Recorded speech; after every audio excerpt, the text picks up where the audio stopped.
छोटी सोच वाले लोग अनफॉर्चुनेटली मेरे आसपास थे। बचपन की वो बातें आज तक मैं दिल खोल के उनको बता नहीं पाई कि मैं क्या फील करती थी। मेरे पड़ोसियों के घर में एक तहखाना होता था, मुझे टांगों से पकड़ के उसमें लटका दिया जाता था। घर में रोटियां भी मुझसे बनवाई जाती थी और बाद में ये कह के पीटा जाता था कि रोटी मोटी क्यों बनी है। उस टाइम मन में ठाना कि चाहे छोटा चाहे बड़ा, एक स्टेप तो लूंगी, कुछ ना कुछ तो करूंगी, आगे बढ़ के जरूर दिखाऊंगी।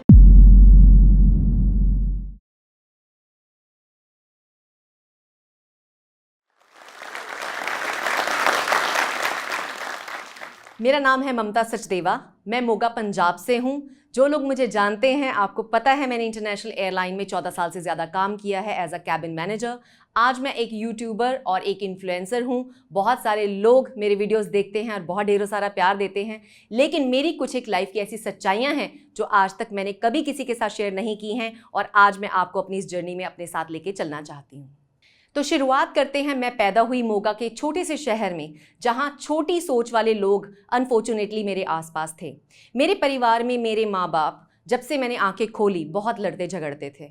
उनकी लड़ाई झगड़े इतने हद तक बढ़ जाते थे कि वो कभी कभी ये भूल जाते थे कि उनके 4 बच्चे भी हैं। उन 4 बच्चों में 3 बेटे थे और अनफॉर्चुनेटली मैं एक बेटी थी जिसको कभी इज्जत प्यार मोहब्बत कुछ मिला ही नहीं।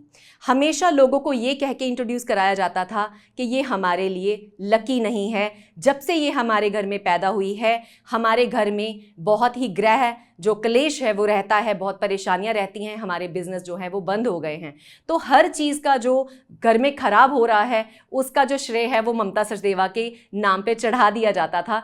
बचपन से, छोटी सी उम्र से ही एक छोटे से बच्चे का दिल भी इतना छोटा सा और मोम होता है, उसको बिल्कुल पिघला दिया जाता था ये कह के कि ये हमारे लिए लकी नहीं है, ये हमारे लिए कुछ लेकर नहीं आई है। आस पड़ोस वाले रिश्तेदार हर एक मुझे ताने मारते थे कि ये काली है, इसकी शादी है कभी नहीं होगी, ये आपके लिए कुछ नहीं है। बहन जी आप तो इतने गोरे हैं, ये काली है, ये तो आपकी बेटी लगती नहीं है। तो मेरी माँ इस चिढ़ से मुझे अपने साथ बाजार भी ले जाना पसंद नहीं करती थी। इसी से जुड़ा हुआ एक और इंसिडेंट मुझे याद आता है कि माँ बाप की फ्रस्ट्रेशन और लड़ाई झगड़ा इस हद तक बढ़ते थे कि वो अपना गुस्सा मुझ पर निकालने के लिए कभी कभी मेरी मदर अपने पड़ोसियों के घर, उनके घर में एक तहखाना होता था, उसमें मुझे मेरी टांगों से पकड़ के उल्टा लटका देती थी ये कह के कि ये हमें बहन जी बहुत तंग करती है। और क्योंकि वो पड़ोसन उनकी दोस्त थी और वो उन पे बिलीव करेगी क्योंकि वो एक माँ की बात को सुन रहे हैं, तो मेरी मदर उनको कहती थी ये बहुत तंग करती है। वो मुझे टांगों से पकड़ के उसमें लटका के रखते थे। मैं रोती थी और ये लोग बाहर हंस रहे होते थे। आज से कुछ दिन पहले जब मैं उनसे मिलने गई तो उन्होंने मुझे यही बात याद कराई हंसते हुए, तुझे याद है तू अपनी माँ को बड़ा तंग करती थी, तुझे हम लटकाते थे। जब हंसते हुए उन्होंने ये बात कही तो मेरा दिल फिर से टूट गया। मैं कहा देखिए, बचपन की वो बातें आज तक मैं दिल खोल के उनको बता नहीं पाई कि मैं क्या फील करती थी एज अ बच्चा, जबकि मुझे मेरा कसूर भी नहीं पता होता था कि मैंने ऐसा किया क्या है, मेरा कसूर क्या है। छोटी सी उम्र से आपने मुझसे सारे घर के काम करवाए, रोटियां मैंने बेली, कपड़े मैंने धोए, बर्तन मैंने मांजे, पूरे घर का कारभार महज छोटी सी उम्र में इस बच्चे के ऊपर आपने डाल दिया। जब मैं स्कूल जाती थी मेरे हाथों पे आटा लगा होता था। स्कूल में भी टीचर मुझे पीटते थे, मारते थे, क्योंकि मेरा स्कूल का होमवर्क पूरा नहीं होता था, क्योंकि मैं घर के कामों में ही इतनी बिजी रहती थी। घर में रोटियां भी मुझसे बनवाई जाती थी और बाद में ये कह के पीटा जाता था कि रोटी मोटी क्यों बनी है, जबकि किसी ने सिखाई नहीं। दाल में नमक ज्यादा क्यों डाला है, लेकिन क्या किसी ने मुझे यह सिखाया कि उस दाल में नमक डलना कितना है। आटा पतला क्यों गूंदा है, क्या कभी किसी ने मुझे बैठ के सिखाया कि आटा कैसे गूंदना है। सब कुछ मैंने खुद गलतियां कर करके सीखा। मार खाई दिन रात दिन रात दिन रात, माँ से बाप से, क्योंकि वो अपनी जिंदगी में ही इतने गुस्सा और परेशान थे। वो अपना गुस्सा और फ्रस्ट्रेशन किस पे निकालते, तो उन्होंने सारी की सारी फ्रस्ट्रेशन मेरे पे निकाली। अब इतना तो समझ आ गया था कि नरक में तो ऑलरेडी हूँ, इस नरक से खुद को निकालना तो खुद ही पड़ेगा, क्योंकि कोई साथ देने वाला है नहीं। उस टाइम मन में ठाना कि चाहे छोटा चाहे बड़ा, एक स्टेप तो लूंगी, कुछ ना कुछ तो करूंगी, आगे बढ़ के जरूर दिखाऊंगी। मैंने एक जॉब ढूंढी। लोकली ही एक स्टूडियो खुल रहा था, वहां पे जॉब्स मुझे पता चला कि वो हायर कर रहे हैं। मैं बिना घर पे बताए वहां इंटरव्यू देने गई और उन्होंने मुझे सिलेक्ट कर लिया। वहां से आकर मैंने अपने घर पे बताया कि मम्मी मैंने ऐसे ऐसे जॉब अपने लिए ढूंढी है, इतने पैसे मिलेंगे। शायद पैसों के चलते उनको लगा कि 2300 रुपया महीना हमारे घर में आना शुरू हो जाएगा। उस पैसे को देखते हुए उन्होंने एक छोटी सी हाँ कर दी, लेकिन ये साथ में बोल दिया कि भाई मुझे नहीं पता बाकी घर वाले क्या कहेंगे, लेकिन मैं ठीक है, अगर 2300 रुपये महीना आ रहा है तो ठीक है, जॉब तुम कर लो। तो आई थिंक वो जिंदगी का एक छोटा सा मेरा स्टेप था जिसने मुझे अपने आप को खड़ा करने में मदद की। और वहाँ पे मुझे क्या चैलेंजेस फेस करने पड़े, मेरे भाई जो बहुत नशा करते थे आए दिन उस स्टूडियो के बाहर आके खड़े हो जाते थे, मुझसे पैसा मांगते थे शराब पीने के लिए, नशा करने के लिए, जो मैं नहीं देना चाहती थी और मुझे मना करना पड़ता था, जिसके चलते वो पूरे शहर में मेरा नाम खराब करते थे। मोगा में रह के मुझे ये समझ आ गया था कि यहाँ से अचीव करना मुश्किल है क्योंकि छोटा शहर है। मुझे पता चला कि लुधियाना में एक वैकेंसी कहीं पे खाली है, वहाँ पे मुझे पार्ट टाइम जॉब मिल सकती है। और वहीं पे ही अखबार में मैंने एक दिन आर्टिकल देखा कैबिन क्रू ट्रेनिंग के बारे में। तो मुझे लगा ये कैबिन क्रू होता क्या है, थोड़ा उस पर रिसर्च करना शुरू किया, लोगों से बातचीत करनी शुरू की। फिर मुझे पता चला कि कैबिन क्रू एक जॉब होती है जो एयरलाइंस में क्रू सर्व करते हैं। उसके बारे में थोड़ा समझने के बाद मेरा मन किया कि मैं लुधियाना में जाके उसमें एडमिशन ले लूँ, लेकिन मेरी जेब में पैसे नहीं थे। तो मैं पैसे कहाँ से लाती? तो मैंने कुछ महीने जॉब करके मोगा में, उसके बाद मैं चोरी चोरी कभी कभी लुधियाना में भी इनके स्टूडियो में काम करने चली जाती थी, क्योंकि वहाँ पे जाने का और आने का मुझे थोड़ा सा एक्स्ट्रा पैसा मिलता था। तो उन सब पैसों को जोड़ के मैंने बिना घर पे बताए ही वहाँ पे एडमिशन ले ली। तो घर वालों को मैंने सिर्फ इतना बोला कि मैं तो जा रही हूँ, आपने अब जो करना है आप देख लीजिए, आपने मुझे घर से निकालना है, रखना है, मेरा नाम घर से आपने हटाना है, कोई दिक्कत नहीं है। तो मैंने एक बड़ा स्टेप लिया और मैं लुधियाना शिफ्ट हो गई। एज अ पीजी गेस्ट मैंने वहाँ पे अपनी एक नई जिंदगी शुरू की। मैं सुबह से रात तक काम करती थी, खाना खाने के ज़्यादा पैसे नहीं होते थे। जॉब से जो सैलरी आती थी वो मेरी बहुत सारा पैसा मेरी फीसिस में चला जाता था, और उसके अलावा खाने पे मुझे लगता था कि खर्च करने की ज़रूरत नहीं है, ये पैसे मेरे काम आएंगे। और उस चलते मैं बहुत ज़्यादा बीमार हो गई थी लुधियाना में। लेकिन रिकवर होने के बाद मैंने कसम खाई कि ये तो मैंने हासिल करके ही रहना है, कि इस जॉब को मैंने पाना ही पाना है। तो मैंने जितनी भी तैयारी मेरे से हो पाई उससे बढ़ चढ़ के मैंने तैयारी की, और महज 3 महीनों में ही मुझे एक इंटरव्यू के लिए कॉल आया दिल्ली से। और दिल्ली जाना, कपड़े तैयार करना, जूते कहाँ से आएंगे, मेकअप कहाँ से खरीदूंगी, कुछ नहीं पता, लेकिन पता है कि ये मेरी मंजिल है, इसको मैंने हासिल करना है।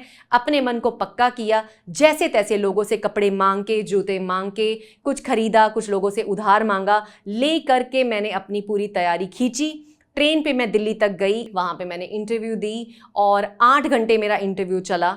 हाई इन कॉन्फिडेंस, और एक छोटी सी मुरझाई हुई लड़की थी उन हज़ारों लोगों के बीच में जिनके पास इतना सारा ढेरों एक्सपीरियंस था एयरलाइंस का। कोई कह रहा था उसने सहारा एयरलाइन में काम किया है, कोई कह रहा था उसने किसी एयरलाइन में काम किया है। और जब लोगों ने मुझसे पूछा वहाँ पे बैठे हुए कि तुमने कहाँ पे काम किया है, तो मेरे पास कोई जवाब नहीं था। मेरे पास जवाब इतना था कि बस हाई इन कॉन्फिडेंस और कुछ पाने की जो मेरी इच्छा थी वो बहुत मजबूत थी, जिसने मुझे इस मुकाम तक पहुँचाया कि मेरी सिलेक्शन हो गई।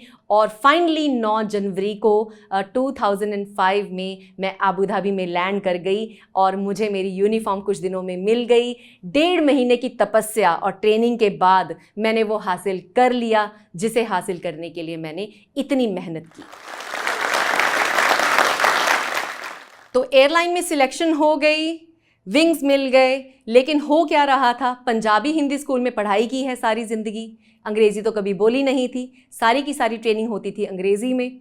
तो अंग्रेज़ी में जब वो पढ़ाते थे तो मैं समझ ही नहीं आता था कि क्या पढ़ा रहे हैं। और एग्ज़ाम होते थे रोज़, तो घर आती थी जब वापस शाम को ट्रेनिंग ख़त्म करके, तो इतने आंसू बहाती थी, रोती थी, बहुत मुश्किल था। नहीं होगा तेरे से, नहीं होगा। लेकिन मन से एक आवाज़ आती थी, नहीं, तू करने ही आई है, तू अचीव करेगी, तू इसको पास करके दिखाएगी। क्योंकि अगर मैं वहाँ पे फेल हो जाती तो शायद वो मुझे जॉब से कैंसिल करके वापस भेज देते। लेकिन मैंने उस ट्रेनिंग को फ्लाइंग कलर्स के साथ पास किया, अच्छे मार्क्स में। और जिस दिन मुझे मेरे विंग्स मिले, मेरी यूनिफॉर्म मिली, और जिस दिन मैंने पहली फ्लाइट की, मेरी ज़िंदगी में मुझे लगा कि मैं आसमान में उड़ रही हूँ। अब तो ज़िंदगी में खुशियाँ ही खुशियाँ थी। नई नई कंट्रीज़ देख रही थी, नए नए लोगों से मिल रही थी, नई नई चीज़ें एक्सप्लोर कर रही थी, दुनिया में कहीं जाती थी, अच्छी अच्छी शॉपिंग करती थी। उसी पे सोने पे सुहागा हो गया। कुछ सालों के बाद ही कंपनी ने रिकॉग्नाइज़ किया कि ये बहुत अच्छा काम करती है, इसका जज्बा बहुत अच्छा है, मेरी फाइल बहुत अच्छी थी। महज 3 सालों में ही मैं कंपनी में सबसे टॉप पोजीशन, जो कि कैबिन मैनेजर पोजीशन है, मैं उस पर भी पहुंच गई। जबकि मेरी खुशी की सीमा नहीं थी। पंजाबी हिंदी स्कूल में पढ़ने वाली लड़की फ्लाइट की कर्ता धर्ता बन जाए, ये मेरे लिए बहुत ही गर्व की बात थी, और आज भी है। लेकिन फिर एक दिन आया जब हम सबके सामने एक और चीज़ आई, जिसका नाम है कोरोना, जिसने बहुत सारे लोगों की ज़िंदगियों को तहस नहस कर दिया। बहुत सारे परिवार के लोग उनसे बिछड़ गए और मुझसे तो मेरी ज़िंदगी ही छिन गई। मेरी ज़िंदगी थी मेरी वो नौकरी, और मुझे भी लेटर आया कि ममता, हमें अब आपकी ज़रूरत नहीं है, कोरोना काल के दौरान फ़्लाइटें नहीं जा रही हैं, तो हम आप लोगों को नहीं रख सकते।